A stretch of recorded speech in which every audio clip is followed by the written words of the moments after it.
रिश्ते बेहतर बनाना हो तो क्या होना चाहिए? पहला ऑप्शन है पैसा। पैसा तो आ जाएगा, पैसा बड़ी चीज नहीं है। प्रेम, प्यार तो हो जाएगा। प्यार रहते रहते होता है। आप कुत्ता रख लो घर में, धीरे धीरे कुत्ते से भी प्यार हो जाएगा। गाय रख लो, धीरे धीरे गाय से भी प्यार हो जाएगा। जिसके संग आप उठने बैठने लगते हैं, प्यार तो उससे हो ही जाता है। हम संतों के संग उठने बैठने लगे, हमें संतों से प्यार हो जाएगा। हम शराबियों से उठने बैठने लगे, हमें शराबियों से। तो प्यार तो हो ही जाएगा जिसके संग आप रहोगे। तो मैया प्यार हो जाएगा, तुम बिल्कुल चिंता ना करो। पैसा, प्यार, और चौथी थी समझदारी। समझदारी समय के साथ आती है पीले भैया। कहावत कहते ना गांव में, जस जस भीगे कामरी तस तस भारी होए। कंबल को जितना गीला करोगे उतना उसका वजन बढ़ता है। समय के साथ समझदारी आती है। जैसी आपकी आयु बढ़ेगी वैसे ही आपकी समझदारी बढ़ेगी। ये जितने बूढ़े लोग बैठे हैं ना, इनके पास हमसे ज्यादा समझदारी है, क्योंकि उम्र का भी एक अनुभव है। तो समय के साथ समझदारी आती है। बच्चे कितना भी पढ़ लें, डिग्री आप कितनी भी ले आओ, लेकिन आपका दादाजी यदि अनपढ़ अंगूठा छाप है तो उस अंगूठे छाप बूढ़े दादाजी से भी वो आपसे कई गुना ज्यादा समझदार, क्योंकि उन्होंने उम्र देखी है, समय देखा। तो समय का अनुभव उनको है, तो आपकी डिग्रियों से ज्यादा अनुभव बूढ़ों को होता है बिना डिग्रियों के। क्यों जी, बात सही है? फिर तो समझदारी समय के साथ आएगी। अब बात बची एक, और वो है सहनशीलता। अरे भाई, पत्थर जब छेनी और हथौड़ों की चोट खाता है ना, तो पत्थर भी मूर्ति बन जाता है, भगवान बन जाता है।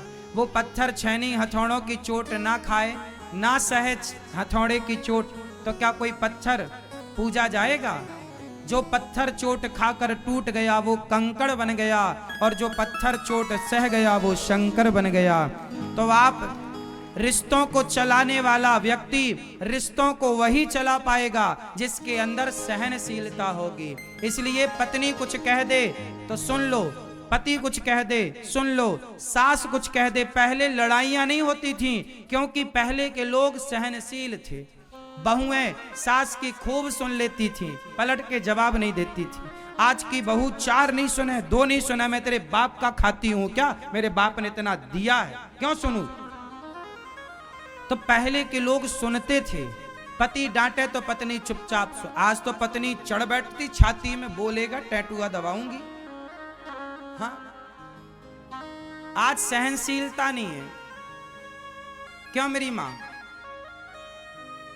आज सहनशील नहीं है जरा सी। सहनशील इसलिए रिश्ते तलाक तलाक तलाक खूब चल रहा है, रिश्ते टूट रहे हैं। पहले सहनशीलता थी। पहले बाप अपने बच्चे को चौराहे पर 10 जूता मारता था।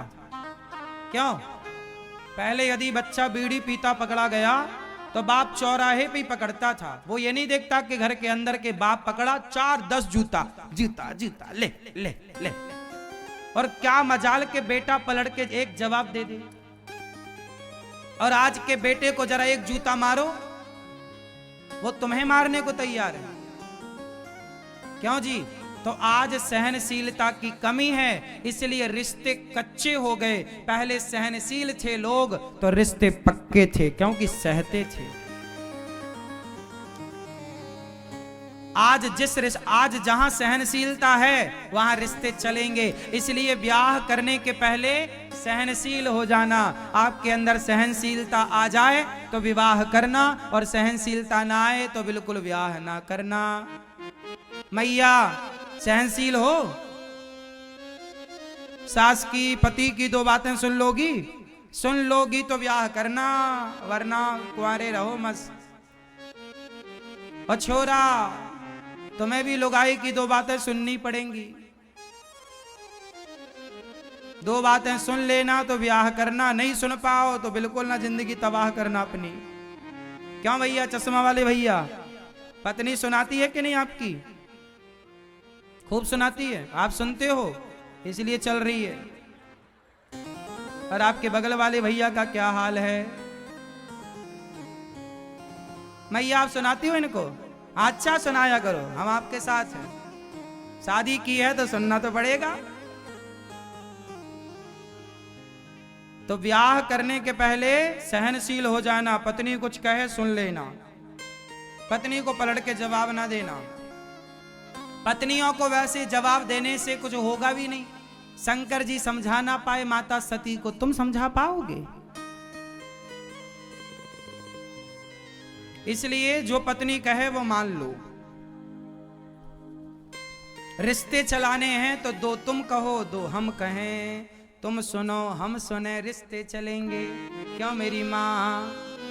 सहनशीलता जरूरी है या नहीं? भाई भाई में क्या, भाई भाई के रिश्ते आज वही अच्छे हैं जहां सहनशीलता है। भाई ने कुछ कह दिया, हमने अरे भाई है कोई बात नहीं, यदि सह गए तो भाई के रिश्ते रह गए, और यदि नहीं सहे तो भाई के रिश्ते कोर्ट कचहरी पहुंच जाते हैं। क्यों जी, बात सही है? जेठानी देवरानी सह गई तो रिश्ते अच्छे हैं, और नहीं सही तो अलग अलग हो गई। उसकी बेटी के ब्याह में वो नहीं जा रही है, उसकी बेटी के ब्याह में वो नहीं जा रही है। आज सगी जेठानी अपनी देवरानी के घर नहीं जाती बेटी के ब्याह में, सगी देवरानी जेठानी नहीं आती उसके घर में देवरानी। क्यों?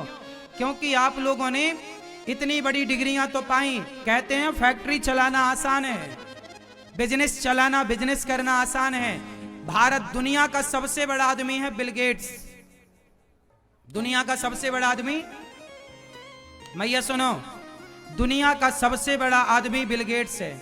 इतना पैसा है, इतना पैसा है कि पाकिस्तान जैसे 10-20 देश वो एक दिन में खरीद सकता है। इतना पैसा उसके पास, इतना बड़ा बिजनेसमैन है बिल गेट्स। लेकिन सोचिए कि 27 साल बाद उसकी पत्नी ने उससे तलाक ले लिया, बिल गेट्स की पत्नी ने। क्यों? क्योंकि बिल गेट्स सफल व्यापारी तो बन गया, बिल गेट्स सफल बिजनेसमैन तो बन गया, बिल गेट्स को व्यापार चलाना तो आ गया, पर बिल गेट्स को परिवार चलाना नहीं आया। जरूरी नहीं है कि जो अच्छा व्यापार चलाए वो परिवार को अच्छे से चलाए। व्यापार चलाना अलग बात है और परिवार चलाना अलग बात है। और मेरा मानना है कि सफल व्यक्ति वो नहीं जो अच्छा व्यापार चलाए, सफल व्यक्ति वो है जो अच्छा परिवार चलाए। बताइए सफल आप किसे मानते हैं? अच्छा व्यापार चलाने वाले को कि अच्छा परिवार चलाने वाले को? जोर से। अच्छा अच्छा अच्छा परिवार, अच्छा परिवार चलाने वाला सफल है। मेरा मानना है कि मरने के बाद रोना नहीं चाहिए। जीते जी व्यक्ति जब तक है उसका आदर सम्मान करके खुशी खुशी रहना चाहिए। क्यों मैया? माँ जिंदा है, बेटा पानी नहीं पिला रहा है, माँ जिंदा है, बेटा रोटी नहीं दे रहा है, मर गई तो फोटो को माला पहना रहा, रो रहा माँ माँ माँ। ये तुम ढोंग अच्छा से कर रहे हो। सास जिंदा होती है, बहू गिलास भर पानी नहीं देती, और सास मर जाए तो बहू फ्रंट में बैठ के रोती है, और कई बहुएं तो रोती रोती बेहोश हो जाती हैं। ये वही बहुएं हैं, सास जिंदा थी पानी नहीं पिलाया, मर गई तो देखो बेहोश हो रही है। भगवान सब देख रहे हैं। इसलिए यथार्थ में जियो, इंसानों के जीते जी काम आओ। हमारे मरने के बाद आप आएंगे ना रोने, हम ना देखेंगे कि आप कितना आंसू बहा रहे हैं। हमारे मरने के बाद कहना अनिरुद्धाचार्य बहुत अच्छे थे, अरे मरने के बाद हमें पता ही ना लगेगा कि तुम हमें अच्छा कह रहे हो कि बुरा कह रहे हो। हमें नहीं चाहिए कि तुम मरने के बाद हमारे पास आओ और रो। हम चाहते हैं कि जीते जी जब तक हम हैं अच्छा काम करो और अच्छे काम का साथ दो। यदि ये दास अनिरुद्ध अच्छा काम कर रहा है तो उस अच्छे काम में साथ दो। रोने के लिए तो लोग इकट्ठे हो ही जाते हैं आखिरी में, रोने वालों की जरूरत ही नहीं है। क्यों? इसलिए रोना ठीक नहीं है, साथ देना। सीता माँ जब गई, रावण ले गया तो जटायु रोए नहीं, अरे सीता मैया को ले गया रावण चलो रोए। रोने से क्या होगा? जटायु लड़े, जटायु रावण से, ए रावण छोड़ दे सीता मैया को, रे रे दुष्ट ठाण के न होई, खड़ा हो जाओ। गुस्सा किया जटायु जी, है ना, तो रोने से ना होगा। द्रौपदी की साड़ी खिंच रही है और भीष्म पितामह रो रहे हैं, मेरी बहू की साड़ी खिंच रही है। अरे रो क्यों रहे हो, निकालो अपना धनुष, ताकत तो है, बाण मारो। रोने से क्या होगा? हम मर जाएंगे तो रोने से क्या होगा? जब तक जिंदा है आपकी सास, जिंदा है आपका पति, जिंदा है आपके अपने लोग, भाई जिंदा है, साथ दो उसका। मर जाएगा भाई तो रोने तो तुम जाओगे, जेठानी मर जाएगी तो देवरानी तो रोने जाएगी, देवरानी मरेगी तो जेठानी रोने आएगी। तो रोने ही तो आए हो, साथ जब जिंदा थे लोग, भाई भौजाई जेठानी देवरानी जिंदा थी, तब तो तुमने साथ दिया नहीं। अब मर गए तो लड़ुआ खाने आ गए, गुलाब जामुन एक और ले आओ। अरे ऐसे नाटकबाजों की जरूरत नहीं है। हमें उन लोगों की जरूरत नहीं है जो मरने के बाद आए, हमें उन लोगों की जरूरत है जो जीते जी साथ दें। क्यों मेरी मां, भाई का साथ जीते जी दो, नहीं देना चाहिए जीते जी। जीते जी तुम उसके घर नहीं जा रहे हो, मरने के बाद रोने पहुंच गए, तो रोने वालों की कमी थी कि तुम आए हो। इसलिए गौरी गोपाल आश्रम में यह दास अनिरुद्ध वृद्ध माओं की सेवा कर रहा है।